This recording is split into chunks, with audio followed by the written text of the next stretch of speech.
My parents forbade me from coming for Christmas. We're ashamed of you, Mom said. Your legs are knee-deep in manure, my brother added. I calmly turned around and cut off their utilities. When the heating shut down at -15 degrees Celsius, they started calling me.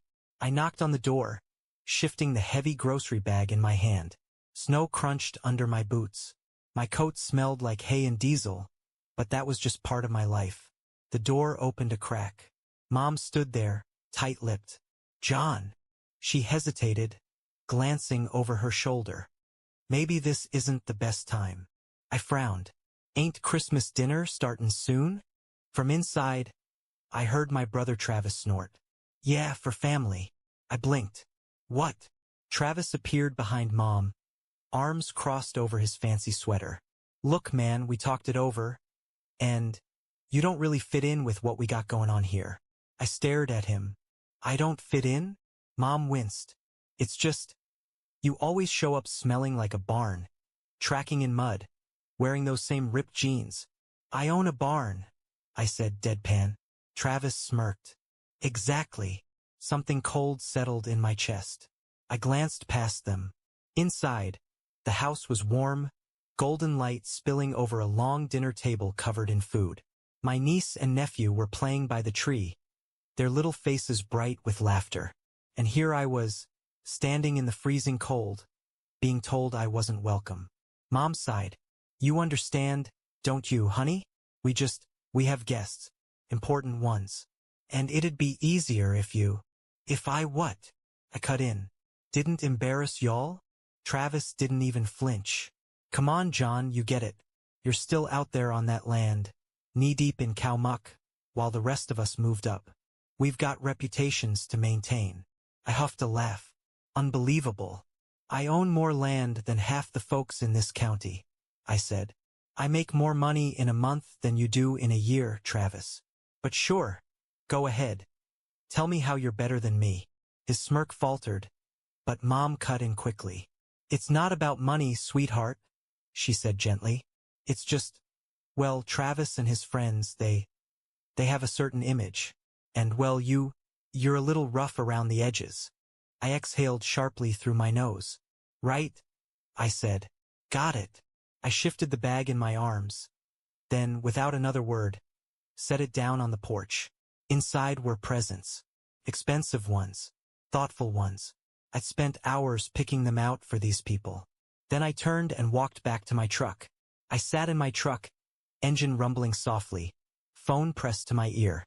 Yeah, I said, keeping my voice steady. Shut off the electricity and water at 154 Oak Ridge Road. Name on the account? John Callahan. The customer service lady hesitated. Sir, are you sure? The temperatures are dangerously low this week. I exhaled, watching my breath curl in the cold air. Yeah, I'm sure. She clicked away on her keyboard. All right. The request has been processed. The shutdown will take effect in. I hung up before she could finish. They didn't want me in their lives? Fine. Let's see how well they managed without my money. I sat in my truck, watching the house in the rearview mirror, my breath fogging up the windshield. The Christmas lights still twinkled on the front porch, but inside, I knew my family was scrambling. I could already imagine Mom fumbling with the thermostat, Dad cursing under his breath as the power shut off, and Travis. Travis was probably yelling at them to call me. My phone vibrated on the dashboard. Mom calling. I let it ring. Then another. Dad calling. Then another. Mom again. I finally picked up, putting her on speaker. John, the power just went out. Mom's voice was frantic.